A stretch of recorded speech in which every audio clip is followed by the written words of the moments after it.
What is up, YouTube? I am your host, Jarrett with Custom Points Live.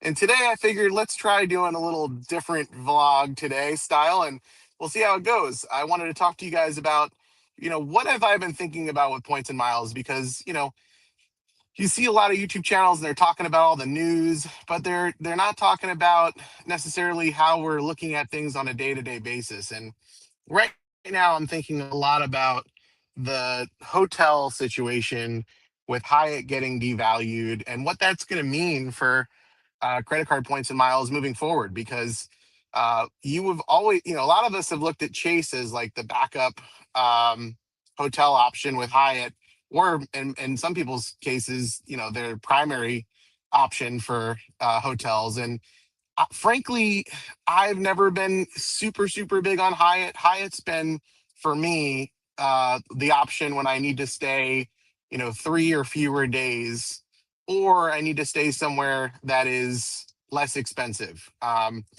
Whenever I'm going on vacation, like I'm going away with my family tomorrow, I'm optional. I'm almost always going to choose a high end 5-star hotel because with this credit card points and miles game, that's so easy to do and it costs nothing. It's like, why wouldn't I stay at the nicest place? And especially because, I'm a math nerd and I like my points to add up to the highest possible valuation. And I get way more value for my points, which is, and the way I look at it is more value for my efforts by booking high end properties. And so for me, that's been Hilton. And I know that seems to be somewhat unpopular because people love the hard product of Marriott so much more. But I don't know. I think that Hyatt is uh, a really great option if you're willing to jump through all of their hoops, and has been a really great option. But now with their recent, devaluation, which we still don't know how quickly they're going to roll it out. They've said is going to be, relatively slow, but we do have this window of time that's quite limited to, utilize our Hyatt points. My thought is like, do you even try to earn more Hyatt points? I was earning Chase points primarily just for Hyatt, and I think a lot of people are in a similar boat. Chase has never really been primary to my setup. It's never really been the biggest one that I've been thinking about. Most of the time, I think about Hilton because I just get so much value from Hilton. But for some of you that have been thinking about Hyatt and that are focused on them, and that's your primary, this has got to be a really low blow. But it's a really good example of why it's important to keep diversification in your setup. I have had Hyatt as my diversifier up until now, and so now I'm really thinking about, in addition to Hilton, where should I put my diversification? I do have through my player two, the IHG business credit card, and we had earned the sign up bonus on that, and then the points just kind of sat there. Just the way that we travel, we haven't been going to Asia or anywhere where we're going to get a lot of value for those IHG points. I know there's a couple of YouTubers that have recently been talking a lot about that, and that's cool. We might start putting some effort into IHG, but the problem with IHG as a comparison to other properties is just, even though they have a super large footprint, I haven't seen a lot of properties that I want to spend my points at. For us and our family, our goal is not to travel like every 2 weeks. We have a 2 year old, and we now have a baby on the way. And really, I have way more free night rewards to use um, with Hilton than I have the ability to go like travel right now, which has never been our problem. We're going to use 5 point nights in the next week. Tomorrow, the beginning of our trip, it's a 6-day trip. The first night is going to be a free night reward, and we're using it at the Conrad Orlando. Conrad Orlando, if you guys aren't familiar, is a beautiful property. I did a pseudo review if you want to look on my channel and see what I did. But basically, they have an 8-acre lagoon. You're 5 minutes from Disney if you're looking to go to Disney. They treat you really well there, especially with diamond status, at least in my experience. We've gotten a upgrade to a suite every single time. with diamond status. Obviously, your mileage may vary. Our situation, we have a family, so I think it's a little bit easier to get the upgrade in that case, maybe. But I would highly recommend looking into that as like your base setup if you're anywhere near where we live. We live in South Florida, so it's really only a few hour drive to get there. So I don't even have to think about airlines or anything or flights. Obviously, my wife's now entering her third trimester, so like we're not really trying to fly anywhere. We thought about checking out Zimi House in Anguilla, if I'm pronouncing that properly. Feel free to let me know in the comments if I'm not. And we were planning on going there. The problem is that our experience with going to islands is that sometimes you're quite limited in the food options. You're kind of stuck with whatever food the hotel offers, or some off of the hotel uh, property. There's probably a couple of different restaurants that, if you ask the staff at the hotel where do they like to eat, that's a really good tip to try to find places. But in our experience, islands just aren't the greatest when it comes to food. You're going there for the beach. You're going there to hang out, and I don't really know if we really wanted to just do that for a few days with my wife being uncomfortable. She's got back pain and hip pain. So like this is the real world reality of like you can spend all this time accumulating all these free night rewards and all these points. And then, your player two is just not in the position to be able to go travel. So we're not going really terribly far to places. We haven't been. The farthest we went was Hawaii, and that was a little bit too far for us. We love going to the Costa Rica Waldorf. We love going to um, the Cabo Waldorf. But again, my wife being pregnant, the food at Cabo wasn't fantastic. Presentation was great, but the food at the Waldorf there, not great. And off property was really great. However, the water is treated at the property, but nearby off property, of course, the water is not treated in Mexico, and my wife's pregnant, so we're concerned about her drinking water that's not going to be treated well. So there goes that. So we have the free night rewards to spend a bunch of time in the flagship property of Hilton, and we can't even go because of my wife being pregnant. So there's constraints. There's just the reality of certain situations. So for us, Conrad Orlando is a great option. You're in the US. You have a ton of different off-property food options. In Orlando, you have the relaxing kind of beachy vibe, even though you're landlocked. It's just they did a really great job of making you feel like you're like on an island there. And they treat you really well. So that's our base, property where we're going to go. When we get upgraded to a suite, which again, we this will be our third time there, and we've not had a problem with that. The room is worth about 1,050. So I know a lot of people say, oh, the free night reward with Hilton is only worth $400 or whatever it is.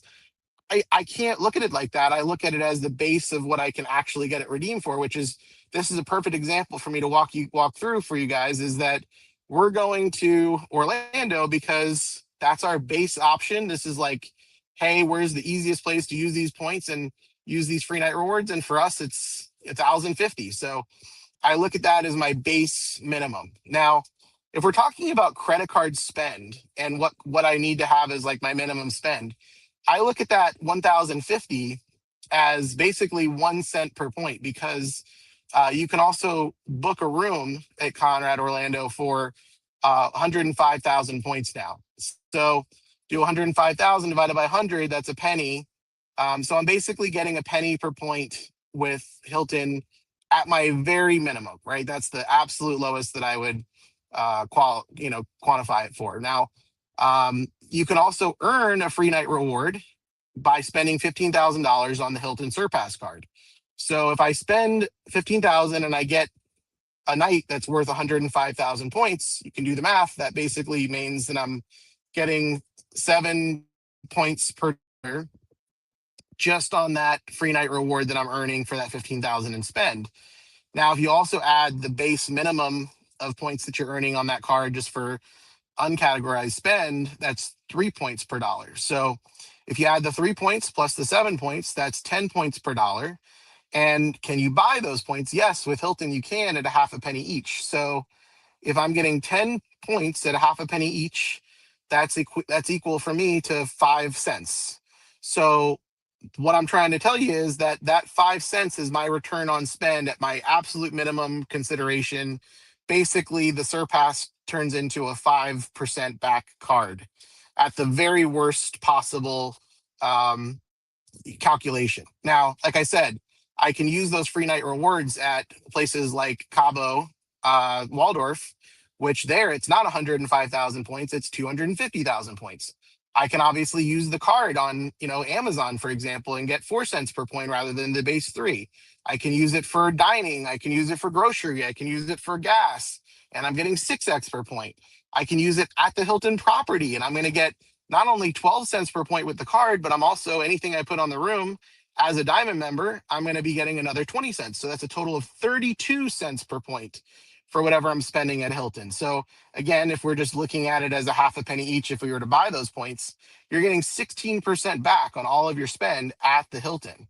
So I'm telling you all this to tell you that this is the framework that I'm thinking about points with as far as hotels are concerned, is as that is my worst case scenario for spend on a Hilton on a hotel credit card is that 5% back. So my question is, does Hyatt ever get you that back as a base minimum? I've never seen the math work out where a Hyatt card would do that, even with the old valuations. But people were spending on the cards specifically for status because they got treated really well with the highest status with Hyatt. That said, for me, I feel like there's an opportunity cost there for that spend, because if I'm putting that spend on a Hyatt card just to get status, and I'm doing that with the anticipation that I'll get treated really well, so that's why it's worth the spend. Well, I can do that without spending anything with Hilton, and I can just own an card, and I can have up to 5 Hilton cards for me and up to 5 for my player two. So that's 10 cards between the two of us. And if each of us want to have diamond status, we really only need one Aspire card between the two of us. And there's other, ways to have advanced strategies that I can't talk about publicly here. But again, as I've mentioned before, if you guys want to have conversations about these kinds of things privately, there's a link in the description. And you can certainly book a call with me. I'll be more than happy to be completely open with you about exactly how to get the most value you possibly can from these Hilton cards. But Hilton is just the game changer for me. Like, anytime anybody talks poorly about Hilton and how they're not getting great value from it and they're not getting uh, any any upgrades and stuff like that, I love hearing that from people, because it just means that there's less and less people that are going to be sleep that more and more people are going to sleep on Hilton, and I'm going to enjoy the heck out of that. Now, the elephant in the room that we haven't discussed is obviously, besides IHG, which we can get back into, is Marriott. And Marriott's hard product is fantastic. Everybody loves Marriott hotels. Well, my experience with Marriott hotels is that in general, yeah, the properties are really, beautiful properties. But if you guys aren't aware, there's a thing that you can use that um, maybe people don't know about, but there's a company called Resort Pass, and I can refer you guys. I'll put it in the when I'm not driving. I'll put Resort Pass in comment. But Resort Pass allows you to basically spend time in a resort without getting kicked out. So you can walk in and you can spend time at the resort, hang out by the pool. Some of them allow you to go into the spa, and you're paying as low as $20 or $25 and higher for higher end properties. But even for like a 5-star hotel, some of them are like $50. So you don't need to spend a whole lot of money just to be able to hang out at a Marriott property. If you're real, adamant that you have to spend time at XYZ hotel and pool, you can do that without having to actually spend money on that property. So, let's talk about the new built card. It has this 2-night minimum where if you want to use the $100 or $50 credit, or I shouldn't say credit, the $100 or $50 hotel credit, or excuse me, built cash towards a hotel night. towards a hotel, you have to do 2 night minimums. And so the question is like, you can't get loyalty necessarily from using those 2 nights unless you're booking with their version of FHR, which uh obviously is going to be more expensive. It's a higher end property, but one strategy that you could do if you wanted to spend time at a Marriott that's high end is you could book a less expensive hotel near that Marriott somewhere, wherever you want to go. If you have uh, the gold status or above, you can use $100 of built cash for 2 night minimum. If you have the Palladium card, you could use your $200 hotel credit, so that adds up to 300, and you could spend that 300 for 2 nights at wherever you want to go. And what's cool about that is you could then use Resort Pass for, let's say, $50, and you're now hanging out at that Marriott property you really wanted to go to, and it's a 2 night minimum anyway. So you could literally that second day that you're there, spend it at that Marriott property if you really are so adamant that you want to hang out at Marriott's hard product. But where I don't see the value in Marriott is the status. Like the amount of hoops that you have to jump through is insane. And you can watch tons of videos on YouTube about how great it used to be and how much it's gotten devalued. And now they have that phrase, it's been bond void. So like, the more I hear people saying, well, now with this Hyatt devaluation, I'm going to lean heavily into Marriott. It's like, okay, cool. That's great. That's less people with Hilton. And I'm super excited about that. But I want to tell you guys that, like, I don't see the value in Marriott, and I want to see value in Marriott. Like, I want it to add up. I've sat down and tried to do the math on how I can get that to work out. And, best case scenario, and again, my whole thing is I'm trying to not spend money at hotels. I'm trying to stay at these really nice hotels and not spend a penny if I can. And I just don't see a way to do that with Marriott. Like, even with FHR, like, I just stayed at the Dove Mountain Ritz-Carlton in Phoenix like a month and a half ago, and gorgeous property, really great time. But like, we used FHR and it was basically near break even at first, but I really wanted a suite, and they just were not going to upgrade us to a suite. And so I had to pay, like, I think it was $30 or $50 or whatever just to get upgraded to a suite. So there's money out of pocket. And again, listen, it's not like I don't have the money to spend it. The whole fun of this game is to see what you can get without having to. And so to have to spend the $50, it's like, all right, well, that made it like less enjoyable now, like it's less fun. For me, when I go to these really nice properties, like the Hiltons and these Waldorfs, and I'm staying, and I literally can leave spending $1 after I'm spending days there. We're eating there. My wife's getting a massage. Like, we're having a good time. And like, we leave and I spend $1. Like, there's nothing more exciting for me than that. Like, I end up, just being so excited about just that premise, that we're spending less money at a 5-star hotel than we would just living our lives at home. So like, I end up enjoying myself even more because of that. But when I go to a Marriott and that happens, where I have to spend a little bit of money to get an upgrade, and then after the upgrade, now we're going to be using the FHR, breakfast credit, and I spend money and I give the waiter the tip, and it ends up being just under whatever the threshold was for breakfast. And I gave the waiter like a really nice tip because I had to use the credit.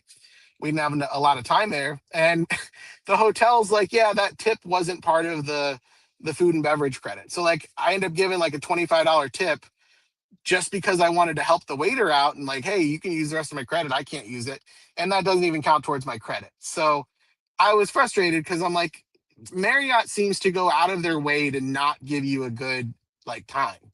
I don't know if anybody else has that experience, but I've just not had a really great time.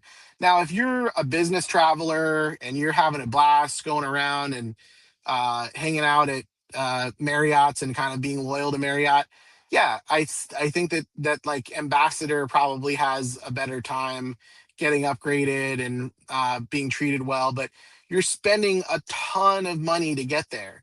Whereas with, at least with Hilton right now, with Diamond being the top, and now they have Diamond Reserve, which I don't expect there's gonna be a lot of people with Diamond reserve unless, business travelers, and even those people, I don't think there's that many of them because a lot of those people are already so deep into Marriott that that's where they're spending their money. I expect, Marriott, I expect Hilton Diamond to still continue to be a good deal for a while, but the Marriott cards, like, you have to jump through all these hoops just to figure out the sign up bonus situation. And then once you figure that out, you have to hold a couple of Marriott cards with American Express to be able to get sufficient elite nights. So you're literally spending like crazy, you know, uh, annual fees just to have these elite nights that don't even add up to the status that you want. Like, you still have to spend some money and then you still have the status you already get with the card. So, like, you got this platinum status and then you have to hold that for, like, let's say 10 years to have platinum, to have uh, lifetime platinum. And even that's not getting you that many,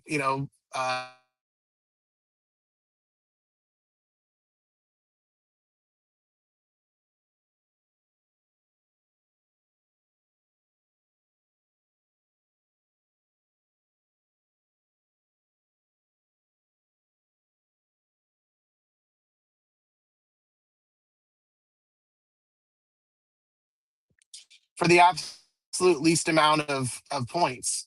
If you guys lost me there, this is going to be an experiment. This whole driving and talking about points thing.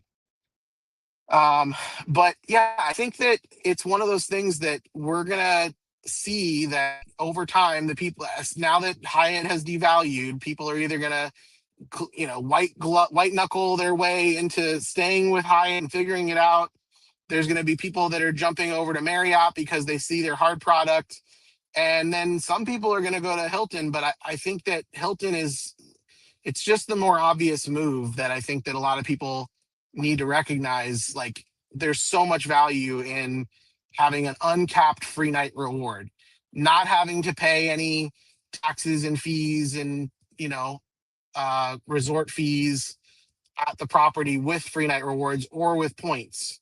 I have a really good time with upgrades. Generally, it's internationally, sure, but even domestically in certain cases, for me, it's like I get so much more value from the high end properties, and I do end up getting great point values. I've gotten 4 cents per point when Cabo was less per point.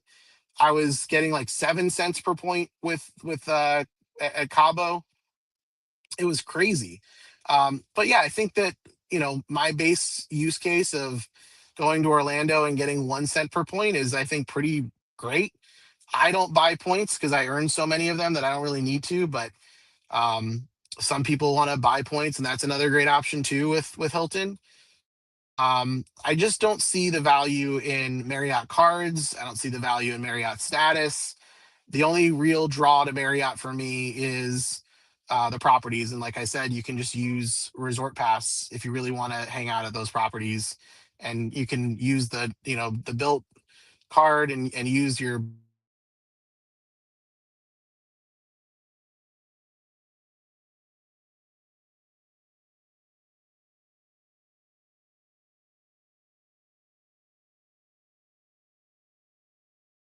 so by all means go for that.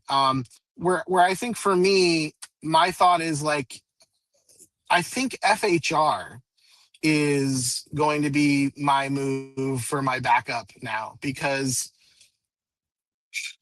I think that Amex has done such an amazing job with giving you so much value from the platinum cards, both the business and the personal, the consumer.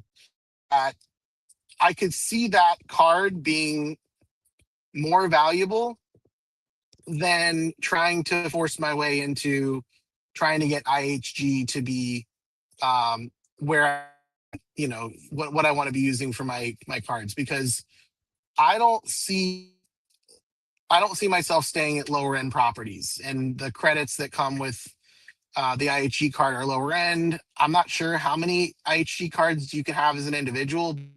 I don't think it's anything like Hilton where you can have 10 between you and your player two. So I don't see IHG being like a really great multiplier for me. I have a lot of spend, maybe I'll put a bunch of spend on the IHG card if I'm just like going crazy. But again, I'd rather put that spend on a series of Hilton cards and get so much more value. So for me, I'm going to have to do the math with IHG and determine, do I want to spend ever on an IHG card where I'm not talking about like what could I get as far as redemption, but I need to have a base redemption that is my like worst case scenario redemption that is still relatively good, where I'm going to get basically 5% back in value. And like I said, for me with the Surpass, I know I'm getting at least 10 cents per point or per dollar spent on the Surpass. I know that I could buy those for a half a penny each. So minimum lowest I can look at the Surpass card spend is 5% back. I need to have that kind of math with IHG for me to even be considering that as a reasonable option. I think the draw of Chase up until this point is that it has been so relatively easy to earn Hyatt points that it was a no-brainer. You're getting great return on spend. You're getting great return on Chase UR points and Hyatt points. But now with this recent change, I think people are really going to be reconsidering Chase, other than maybe for the edit and getting potentially 2 cents per point back with those hotels and with those points. And that I could still see making sense for people because again, 2 cents per point is great. But again, you got to look at it apples to apples. You're earning, you know, on some of those cards maybe 5 cents per point. So if you're getting 2 cents per point back uh, for each of those five, then you're essentially getting, 10 cents back. So I could see that being valuable. But for me, again, if I'm getting 10 cents per point with Hilton and I'm valuing those at minimum redemption level of 1 cent per point, then that's equal. And I'm not capped in any way really from that point. That's my minimum. Whereas with Chase, that's like your maximum, right? Because maybe you get 2 cents per point, but you're not getting that all the time. So, you kind of have to look at it as the versatility aspect of this is like, how pigeonholed are you? That's where I look at Amazon at FHR as the least pigeonholed option, because there's other advanced strategies that you do to get more value out of FHR. I can't really get into that, but there's sufficient value from those cards and sufficient options of places that we would want to that we would potentially want to go, that having that $300 credit plus the property credits you're getting and all that, and you're able to earn loyalty as well through FHR, which is I think another thing that's super valuable. Like I said, if I'm staying at a Hilton property, I'm getting 32x as a diamond member with whatever spend I'm putting on my credit card. Same thing for the Aspire card, I'm getting 34x. So I would rather spend on my cards at the Hilton properties, and therefore I'm going to probably lean more towards Hilton properties, even with FHR, just because of the value I'm getting there. So I think that, looking at like the big picture of this whole Hyatt situation and what is this going to mean for people, I think this is a win for a lot of cards that do have portals and people that are more comfortable with portals. I don't know if it really does much of a thing for Capital One portal or the third party ones that you don't get loyalty use at, but I think that this might be a good thing for Rove, for people that want to earn those Rove points, because Rove looks like it's going to be getting more and more transfer partners. And I think that FHR is going to be probably getting the best kind of increase here, because it's just so easy to get American Express cards. They're giving you so much value. They just, you don't have to spend on them to get the value. So I don't see where American Express FHR isn't going to be, just much more of a relied upon method to get, great value. So that's my thought for when it comes to hotels. The other thing that's been on my mind lately has been Japan Airlines. And if any of you guys saw, Built had that transfer bonus to Japan Airlines on the first, which was obviously a huge one because there's only a few airlines that were kind of unique to Built. One of them is Alaska, and Japan Airlines isn't unique to Built, but it is one to one. And so I had about 160,000 Built points with JAL's name on it. And with gold status and plenty of Built cash, I decided to buy that boost for to get to 100% transfer bonus. So I did that. That cost me 135 bucks. That gave me a transfer of another 25%, which for me, in my case of 160,000, that turned into 40,000 more points. So I'll gladly pay $135 in Built Cash Funny Money for 40,000 points in JAL. And that's what I did. So I end up now having 320,000 points in JAL, which for my family of three, soon to be four, was sufficient for us to have the newest uh, business class flight with JAL.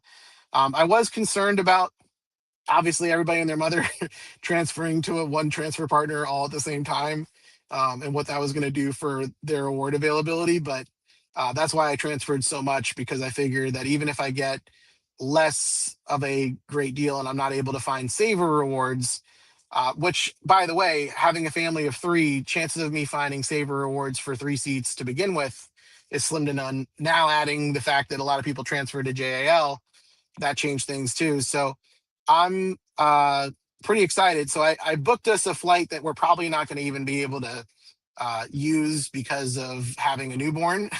But at least we have that business class flight in the brand new business class seats on JAL for a family of three, which is like unheard of. I didn't have to jump through hoops to find saver reward availability. The transfer bonus from Built essentially removed the need for me to find saver award reward space, right? Like getting double the points is the same thing as finding saver availability. So it just opened up the versatility of the JAL points for me, and then obviously being able to be more flexible with when I'm flying. So I'm happy to use that. I'll definitely use it in the next few years, and I think JAL is a fantastic airline that I look forward to flying on. I haven't flown on it yet, but that seems like fun. And Japan looks like one of those bucket list destinations. I've always wanted to go to Japan. The thing that'll be interesting again is like the constraint of the family, right? That'll be the farthest we've ever traveled as a family. And I'll have not only a probably a 3-year-old at that point, but also a lap infant for the first few years, which is helpful to save money on points. You can bring your lap infant, but obviously there's more taxes involved with that.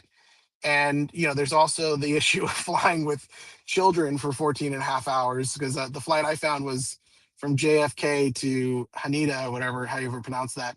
And it's 14 and a half hours. So I don't care what comfortable seat you're in and how bougie of a situation you have it. If you're bringing children, it's going to be interesting, because inevitably they're going to have a meltdown at some point, right? Like my son loves to fly. He's been on 25 flights so far. He handles it super well, but man, let me tell you, when you're trying to fly with a child who's like didn't take a nap that day or whatever, is just cranky for some reason, it's very difficult to calm them down. And it was great when he was breastfeeding, because that was like, having a built-in pacifier. But now that he's not, he's a little older, it was a little bit harder. So just the frustration of a 14 and a half hour flight is a lot. So I don't foresee us wanting to go to Asia or these really far places anytime soon. But once we do go, I do want to make sure we have plenty of free night awards and all that kind of stuff to spend there. Now, what I was really excited about was that Hyatt had this devaluation, but it was postponed for obviously changing for a few months. So I was like, perfect. We've got all these Chase points. I'll cash them all out for the Park Hyatt in Tokyo.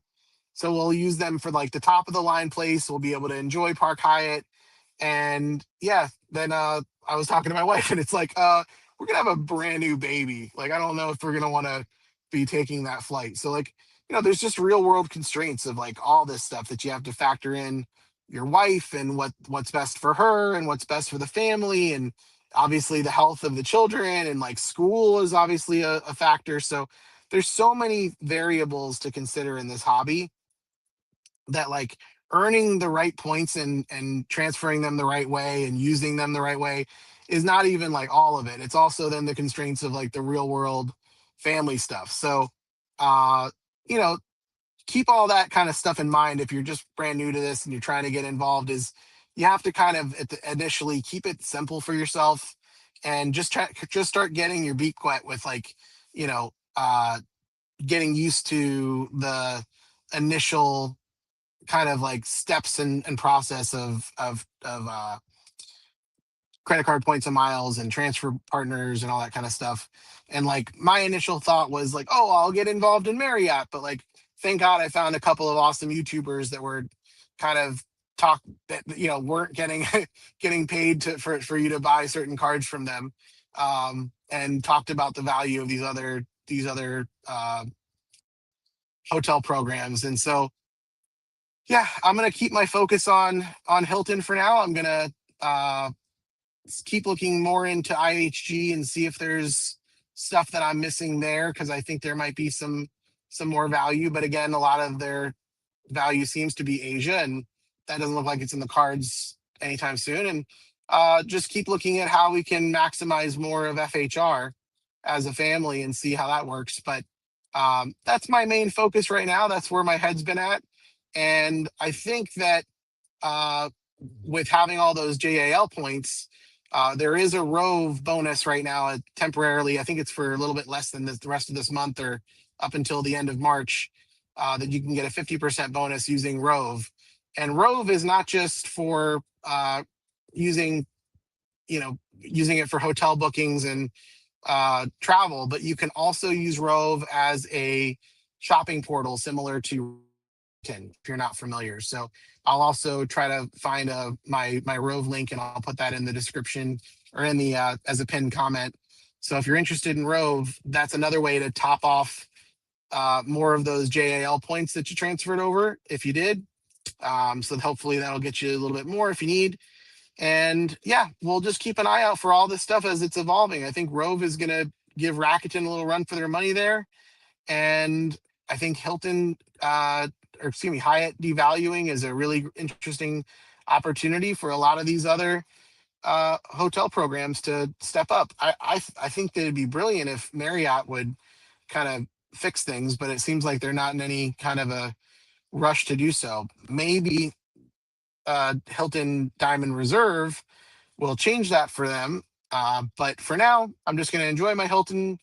I'm going to enjoy this trip that we're going on tomorrow.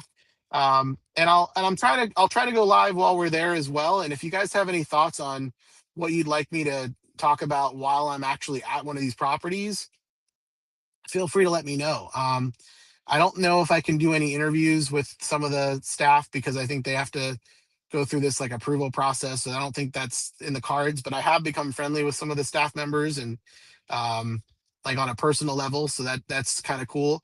I don't know what else I can do while I'm at the property other than show you around and introduce you to what they have there. But I kind of did that in a previous video where I kind of just did a screen share and showed you the videos.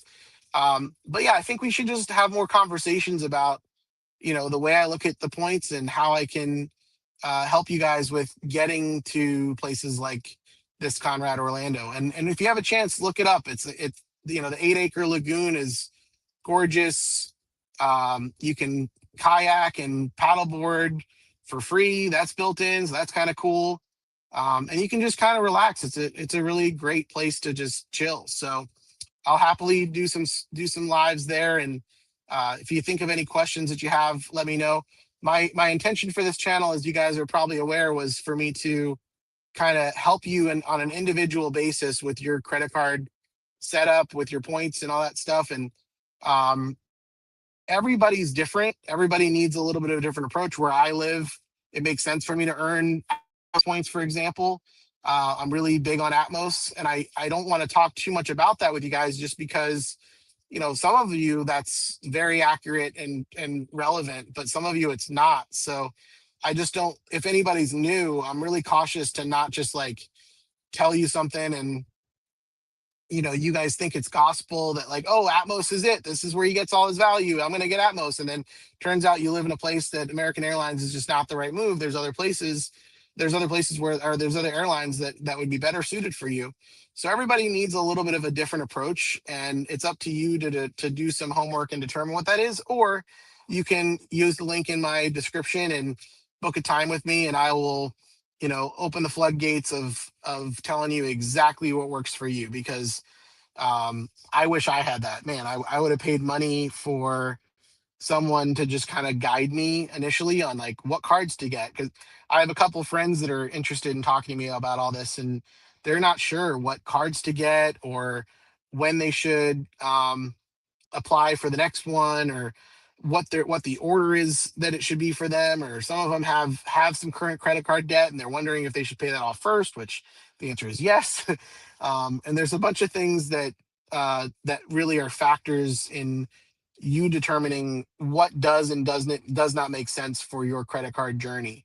And so I think I have a responsibility as a YouTuber, or an aspiring one for that matter, to make this accessible information for you guys and not speak in generalities as though they are true for everyone. The other thing I think I have a responsibility to do is protect you guys from this information that I do utilize that doesn't belong in a public forum, from getting out there. So I'll just give you an example. There was some news that came out when Built went live, and I saw on the app it was allowing me to do something, and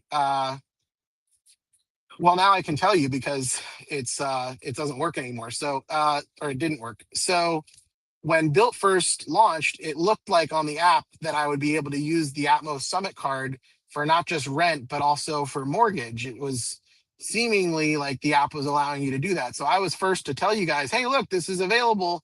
I thought it was just something that was like, they had said it was going to be just rent, and then actually it's mortgage too. So surprise, surprise, now we can do that.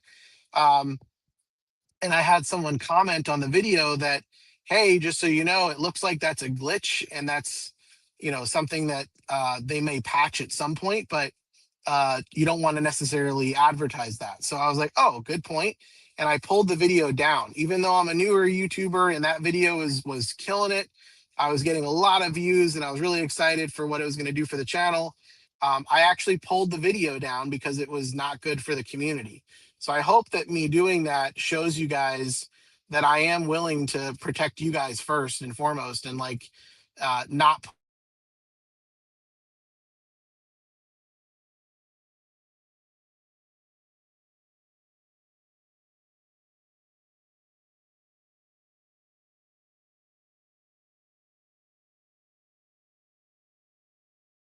and for would love to share with you on an individual basis. And I have had a couple of you reach out, and so I'll continue to share that with you on an individual basis. But I'm only going to show you like kind of the outcomes on a public forum here.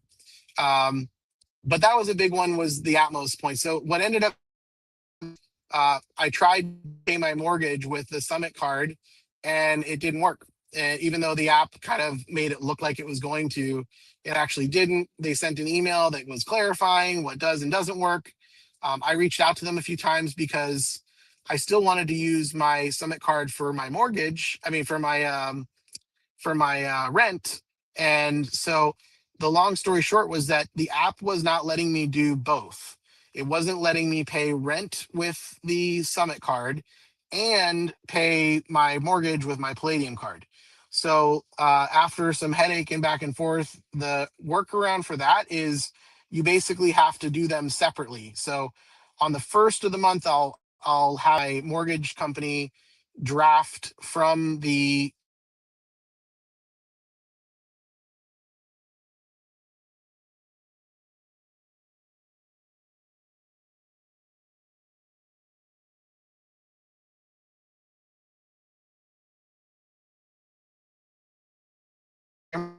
looks like my video cut out for a second. I'll have to payment method to the Summit card and then have my rent drafted at that point, which is annoying because I have to manually switch it back and forth basically twice a month. I have to switch it once to the Summit card and then once to the Palladium card. And that just kind of sucks that there's a manual process there. Obviously, the account is the same for both, like the routing number and account number. So I don't have to go into my mortgage company or go into the rent company and change the payment or authorize it. Those are just going to happen on certain dates. But it's annoying that I have to remember to do that, or obviously I could inadvertently have my mortgage not get paid, or I could inadvertently have my rent not get paid. So, well, either way, the rent would get paid. It would just, but only 1 cent per point. But with the Atmos card, I get 3x, which is obviously very valuable. I don't mind paying the 3% fee for that because I'd rather get the points. So that's an example of something that looked like it was going to work, didn't work. There is a workaround. It's kind of a pain in the butt. But I don't think that's like a private thing you guys shouldn't know. You guys should know that if you have the Summit card, you can still pay your rent with it, and you can still pay your mortgage with the Palladium, and you can do both. But there's this annoying step process in the middle. So we'll keep talking about things that come up like that whenever they do with new cards. I am still very bullish on Built. I think that this JAL transfer is just the first example. Like, it's a concrete example of that card, because if you're paying your mortgage with it or your housing, and you're getting the equivalent of 3.33x, you doubled that because of a transfer partner bonus, having gold and then doing the bonus and doing the boost. Now you're literally sitting with 6.66x on spend of your card, which is just crazy. Like, what catch-all card can get you that kind of value?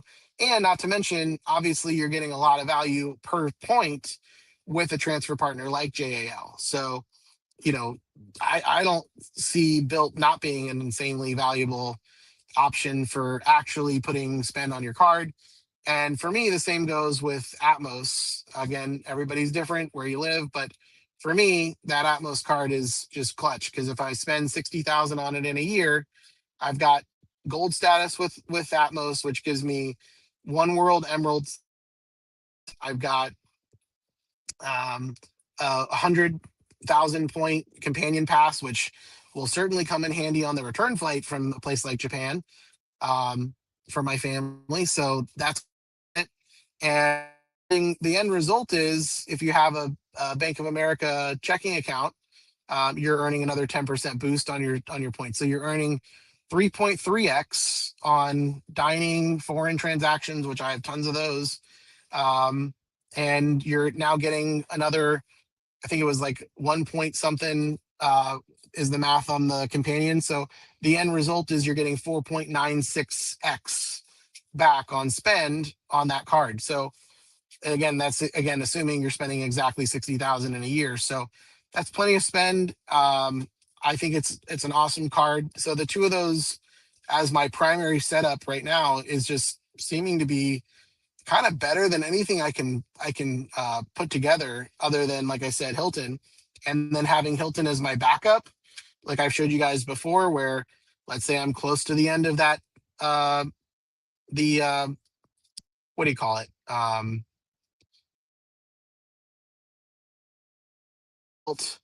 I could put spend on the Summit card, on the Hilton Surpass card, and I'm going to be spending towards that 15,000 anyway. So it's great. The other thing, though, is that if you are like me and you're trying to go for Built Platinum status rather than just Built Gold status, and you're obviously putting spend on the card that you need to for towards your housing, so you're earning the Built points the Built cash that you need for the housing. Very confusing, or not, just annoying. Then obviously it doesn't matter to go over the accelerator, because you're having to go over it anyway. You only have 25,000 in spend that you can put on the accelerator. So that's the rest of the 25,000 you need for platinum status, which is a total of 50,000. You need another 25,000 in regular spend anyway. So it's not like you really need to have a backup card if you're going for platinum. But yeah, for me, it makes sense. Go for platinum. That's 50,000 in spend. Go for gold status with Atmos is 60,000 in spend. Obviously, not considering obviously flying and what you get from that, but basically, I'm just doing it for the companion pass, which isn't the end of the world, but it is, just a little bit helpful. Um, and then anybody wants to use, apply for cards and get sign up bonuses, go for it. I think Amex sign up bonuses make probably the most sense, especially the business ones. Yeah, I don't think that there's anything other than that you truly need unless you want to get crazy with a bunch of other cards. Now, if you're doing all this stuff, you're okay with annual fees, you're okay with Atmos does fit for you, all these other things. But if you want somewhat of like a simpler setup, City makes sense. I mean, I think City having the ability to transfer to American Airlines was an absolute game changer for them, especially with that being uniquely theirs. It does cost a little bit more points than Atmos in some cases. Sometimes it's a little less, but you also are getting a lot more award availability, similar to how you can use Atmos points for JAL flights. But obviously, using JAL directly, you have more award availability than if you were just using Atmos. So, similar kind of thing. Atmos doesn't show you all the flights available with award availability than just American directly does. So, if you're brand new to the game, I think it was Luke's Points and Miles that recently did a video on what cards he would have, and he was heavy on City, which makes sense. Yeah, so people shouldn't be sleeping on City. I personally do sleep on City because of my situation. I'm happier with the cards that I do have. City doesn't have a lot of the versatility that I want, and at the spend level that I have, it doesn't make sense for me to kind of jump through custom cash hoops of $500 limits. Some people that might make a lot of sense, and it might work for them. And if you just want like a one setup that if American does work for you a lot, then that might make sense. But I don't know. I think that all this stuff boils down to your mileage may vary. Everybody's in a little bit of a different situation. What your goals are different. Where you live is different. The airlines that work best for you, where you're trying to travel matters. There's so many variables for you to be factoring into what is a good setup for you, that any of us that are saying, oh, this is a great card, this is a great card, it's really the end of the sentence should be for me. It's a great card for me. It's a good setup for me. So I'm personally very happy with my build and Summit as my primary as far as personal spend, but I have a bunch of business spend that some of it might go on those cards, but that I really need to put a lot of that business spend on other cards. And yeah, I think that all this adds up to making the most sense for us and our family. And yeah, we're really excited for this trip tomorrow to Orlando. And again, it's our base, like this is our bare minimum. Where do we want to spend our Hilton points and free night rewards? And so that's what we're doing for this particular trip, and we'll have a really good time there. So feel free to let me know if you have any ideas of other things you'd like me to discuss with you guys, especially while I'm there. Any things you want me to show you or try. I'll have my Hilton cards with me if there's anything you guys want me to try as far as certain transactions to see what codes certain ways. I'll be more than happy to show you and try it for you. And anything else you think of, feel free to let me know. I really appreciate all the support. You guys have just been fantastic. Thank you guys for watching, and I'll see you guys again very soon. Take care.